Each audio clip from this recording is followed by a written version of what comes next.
Oke, akan saya bahas untuk latihan nomor 1.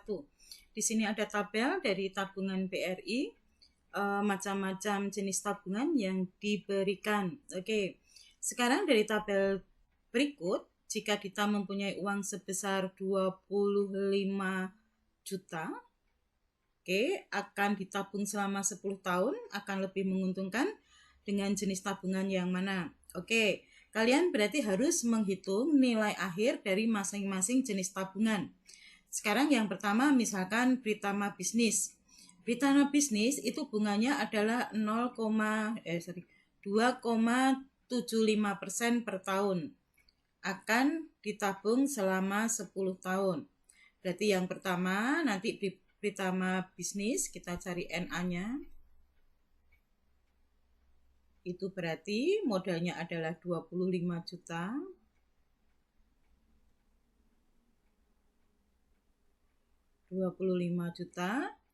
Dikali 1 plus suku bunganya adalah 2,75, berarti 0,0275. Pangkatnya adalah pangkat 10 karena 10 tahun. Oke, kalian cari dengan kalkulator hasilnya berapa. Karena di sini tidak ada biaya admin, juga biaya kartunya juga tidak ada, maka nilai akhirnya hanya seperti ini. Kalau saya akan mencari yang Pritama Muda berarti 1, 2, 3, 4, yang keempat misalkan, atau yang ke D, kita cari NA-nya. Oke, berarti 25 juta.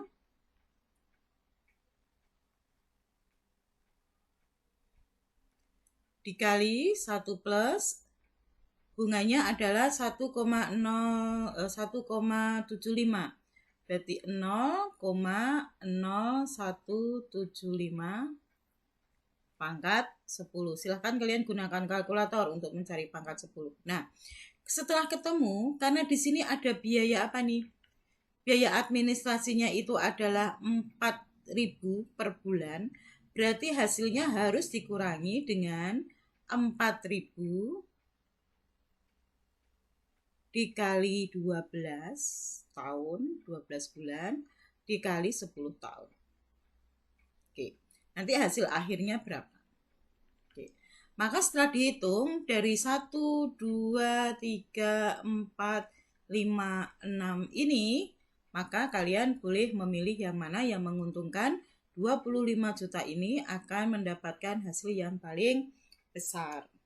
Begitu, jadi kita mencari nilai NA-nya. Itu untuk nomor 1. Silahkan Anda cari-cari dulu sendiri di rumah. Oke?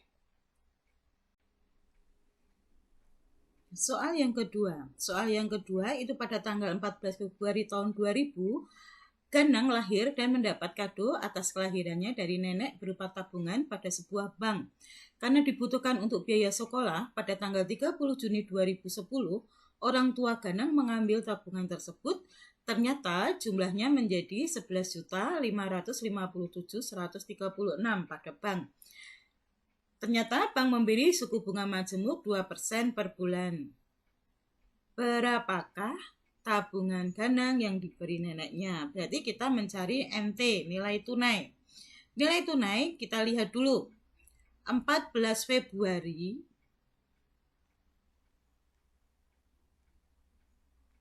N-nya ya.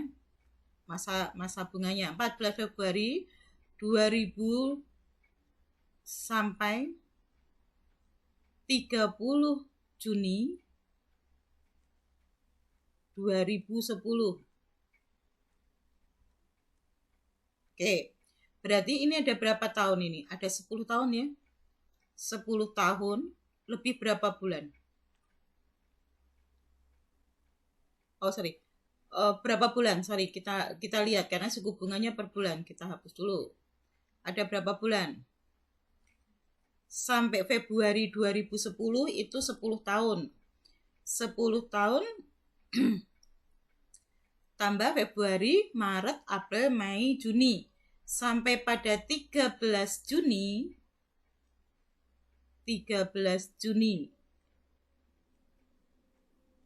2010 N-nya itu adalah berapa bulan? 120 ditambah Februari, Maret, April, Mei, Juni. Ya, berarti menjadi 124 bulan. Oke, lebihnya berapa hari? 13 Juni, 14, 15, 16, 17, 18, 19, 20, 21, 22, 23, 24, 30 dikurangi 30 dikurangi 14 berapa? 30 dikurangi 13 17 hari. Oke, berarti masa bunganya itu adalah 124 bulan lebih 17 hari. Maka NT-nya, nilai tunainya, itu rumusnya bagaimana? Sama dengan modalnya tadi berapa? 11, 5, 5, 7, 1, 3, 6 dibagi, karena NT maka seper 1 plus suku bunganya itu adalah 0,02, masih dipangkatkan berapa? 124. Masih dikali lagi dengan 17 per, kita anggap satu bulannya adalah 30 hari. 30 kali 0,02.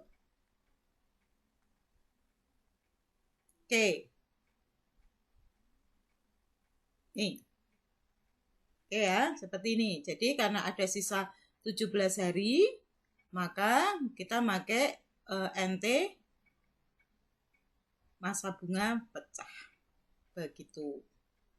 Ini untuk nomor 2. Untuk yang nomor 3, kita akan berhadapan dengan tabel. Kalian bisa menggambar tabelnya terlebih dahulu.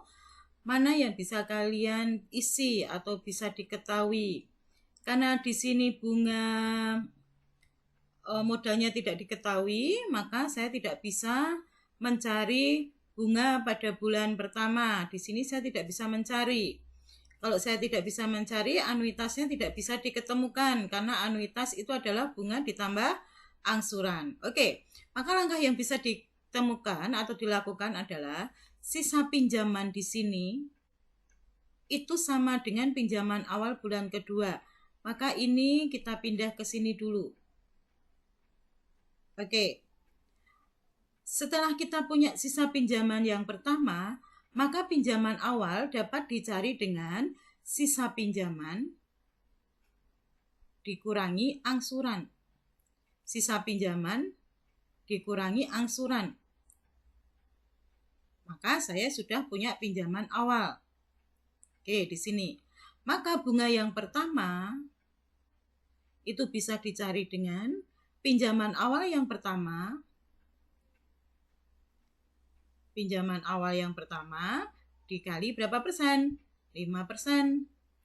Kita sudah punya B1. Kita sudah punya A1. A1-nya sudah diketahui berapa? 543.000. Maka anuitasnya dapat kita cari dengan B1 ditambah A1. Jadi begitu. Langkah pertama sisa pinjamannya itu adalah 2.457.000. Dari sisa pinjaman dikurangi angsuran menjadi pinjaman awal pada bulan yang pertama atau modal. Pinjaman awal bulan pertama dikali suku bunga 5% itu kita ketemu B1. B1 sudah ketemu, A1 sudah ketemu, maka angsurannya tinggal kita jumlahkan A1 ditambah B1. Itu untuk soal yang ketiga. Untuk pembahasan nomor 4, hutang sebesar 2.500.000 akan dilunasi dengan anuitas dengan suku bunga 1,5% tiap bulan selama 3 tahun. Tentukan sisa pinjaman setelah pembayaran anuitas kelima. kita disuruh mencari sisa pinjaman setelah anuitas ke-15. Berarti sisa pinjaman ke-15. Oke, masih ingat sisa pinjaman ke-15 itu berarti adalah bunga ke-16 dibagi dengan I. Berarti langkah yang pertama untuk nomor 4, saya harus mencari anuitasnya dulu. Oke, anuitas itu adalah apa rumusnya? Modal dibagi 1 min 1 plus I pangkat min N. Oke, awas N-nya adalah 3 tahun, 3 kali 12 berarti N-nya adalah 36. Oke, setelah mencari anuitas, saya harus mencari apa? B1. Oke, B1 itu rumusnya adalah anuitas dikurangi modal kali I. Kita ketemu B1. Setelah mencari B1, langkah yang kedua, langkah yang ketiga itu kita harus mencari A1. Oke, A1 itu dapat dicari dengan anuitas dikurangi dengan B1. B1 sudah kita ketemukan di sini. Setelah ketemu A1, saya harus mencari langkah yang keempat adalah A16. Oke, A16 itu rumusnya adalah A1 kali 1 plus I pangkat 15. N-1 ya, karena di sini 16, maka di sini pangkatnya 15. Oke. Kalau begitu, setelah A16, saya bisa mencari B16. Langkah berikutnya adalah B16. B16 itu adalah anuitas dikurangi dengan A16. Oke, setelah itu yang ke-6 baru kita bisa mencari sisa pinjaman yang ke-15. Hasil B16 dibagi I, suku bunga. Oke, jadi untuk nomor 4 langkahnya yang pertama kita harus mencari anuitasnya dulu. Lalu kita mencari B1 dengan anuitas dikurangi modal kali I. Modalnya ada 2.500.000, suku bunganya adalah 0,015. Lalu kita mencari A1 dengan cara anuitas dikurangi hasilnya B1 berapa. Setelah itu kita mencari A16. Awas, kenapa kita mencari A16? Karena saya butuh B16. Kalau di sini saya disuruh mencari sisa pinjaman yang ke-26, berarti saya butuh B27. Gitu ya. B27 berarti saya di sini juga butuh A27. Seperti itu. Langkahnya itu. Oke, silahkan Anda cari dulu dengan kalkulator hasilnya berapa. Tetapi langkah-langkahnya sebagai berikut. Itu untuk soal nomor 4.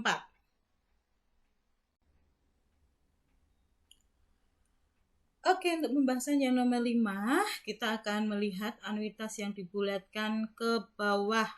Kalau anuitas dibulatkan ke bawah, berarti kita punya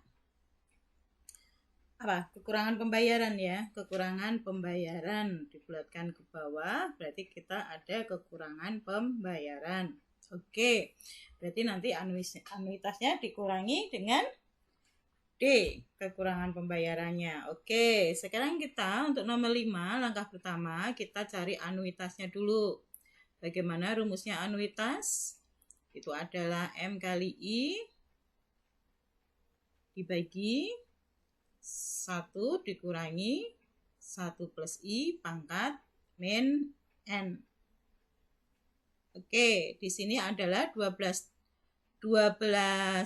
anuitas tahunan, di sini 15 setahun. Berarti suku bunganya adalah 0,15. Oke. N-nya nanti min 12. Oke. Setelah ketemu, misalkan kita ketemunya adalah 2.431.546. Karena kita bulatkan ke bawah, berarti yang 100 ke bawah, berarti yang kita lihat ratusan. 546 kalau saya bulatkan ke ratusan ke bawah berarti menjadi 2.431.500. Tetapi kalau dibulatkan ke atas menjadi 600. Kalau pembulatannya 1000, kalau pembulatannya 1000 ke bawah, berarti yang kita lihat ribuan. 1546 dibulatkan ke bawah, berarti menjadi 1000. Oke, kalau dibulatkan ke atas menjadi 2000. Seperti itu. Setelah ketemu A, kita mencari D-nya. D itu sama dengan, kalau dibulatkan ke bawah, berarti kita punya minus. Oke, berarti modal dikurangi A1 per I kali 1 plus I pangkat N min 1. Oke, berarti kita butuh A1. Kita cari A1 dulu. Mencari A1 berarti saya butuh B1. Oke, cari B1 dulu. Yaitu M anuitas dikurangi M kali I. Anuitas dikurangi MI ketemu B1. Lalu A1-nya sama dengan anuitas dikurangi B1. Oke, lalu dimasukkan mencari nilai D. Setelah D ketemu, maka anuitas dikurangi D merupakan anuitas terakhir yang harus dibayarkan. Sekali lagi, cari dulu anuitas, lalu mencari A1 dengan cara B1 dicari dulu dengan anuitas dikurangi modal kali suku bunga. Lalu ketemu A1 dengan cara anuitas dikurangi B1. Lalu kita masukkan sisanya, sisa angsuran D, modal dikurangi A1 per I, 1 plus I pangkat N min 1. Setelah itu baru kita kurangi anuitasnya, dikurangi atau ditambah. Ditambah ya, ditambah anuitas ditambah dari D tersebut. Maka itu adalah besar anuitas yang terakhir yang harus dibayarkan. Oke, ini langkah-langkahnya, silahkan Anda hitung sendiri ya dengan kalkulator. Oke, kita akan lanjutkan soal nomor 6.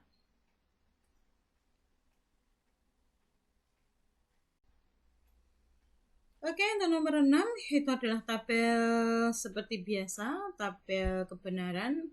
Mana dulu yang dikerjakan? Oke, yang dikerjakan adalah P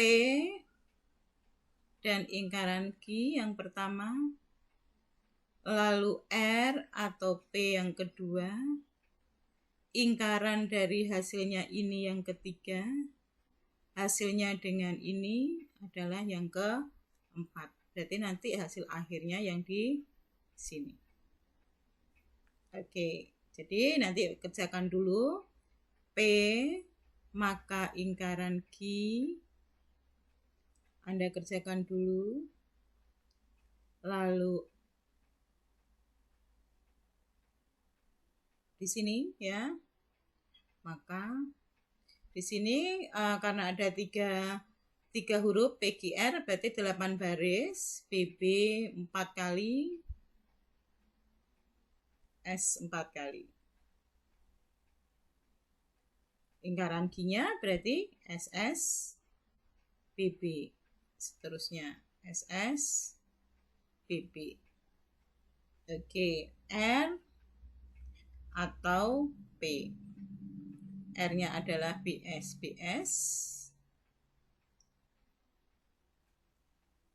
P-nya adalah BB 4 kali, S 4 kali. Oke. Langkah pertama ini dan ini kerjakan. Letakkan di sini. Diingkar, letakkan di sini. R atau P letakkan di sini. Hasilnya lingkaran dan hasilnya ini dijadikan di sini. Oke, kira-kira seperti itu. Silahkan Anda kerjakan. Ini mudah ya, kalian bisa kerjakan sendiri.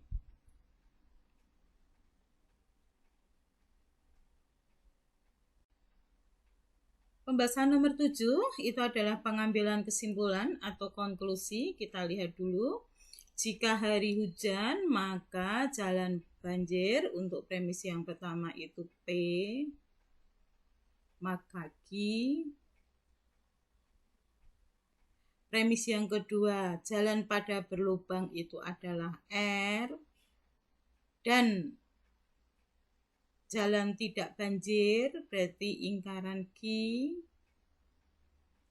Premis yang ketiga itu jalan tidak berlubang berarti ingkaran R.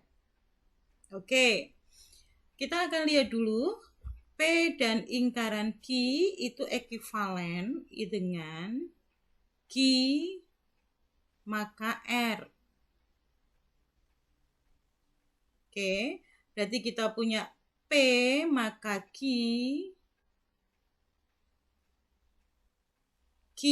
maka R. Ini dulu diambil kesimpulan apa? P maka R. Jika hari hujan, maka jalan banjir. Jika jalan banjir, maka jalan berlubang. Maka kalau hujan, jalannya berlubang. Ternyata jalannya tidak berlubang. Maka kesimpulan yang diambil itu adalah ingkaran P. Oke, berarti kesimpulannya adalah ingkaran P. Begitu. Ingat bahwa R dan ingkaran Q itu ekuivalen dengan Q maka R. Ini kuncinya, ya. Maka ini bisa kita sebut dengan silogisma. P maka Q, Q maka R, kesimpulannya adalah P maka R. Kenyataannya tidak R, maka kesimpulannya adalah tidak P. Ini. Oke. Sekarang sekalian nomor 8, untuk membuktikan sah atau tidak sahnya suatu penarikan kesimpulan, kita bisa menggunakan tabel kebenaran. Premisnya ini kita konjungsikan dan kita implikasikan dengan konklusi. Sehingga menjadi P maka Q dan Q atau R. Kita tutup dulu. Maka P. Kalian buat tabel kebenarannya. Ada PQR berarti di sini 4 baris. Di sini 4B, 4S, dan seterusnya. Langkah pertama kerjakan ini, langkah kedua kerjakan ini, langkah ketiga kerjakan ini, langkah keempat baru kerjakan yang ini. Hasilnya letaknya di sini. Jika semua B hasilnya berarti itu tautologi, maka penarikan kesimpulannya adalah sah. Begitu ya. Oke, silahkan Anda pelajari. Saya tidak akan memberikan semua jawabannya, saya hanya memberikan langkah-langkah dan clue-nya. Silahkan Anda pelajari. Masih ada waktu 1 malam ini untuk Anda pelajari. Jika Anda mau bertanya, bisa kalian WA atau japri dengan saya. Terima kasih atas perhatian. Selamat belajar. Semoga sukses untuk besok. Dadah.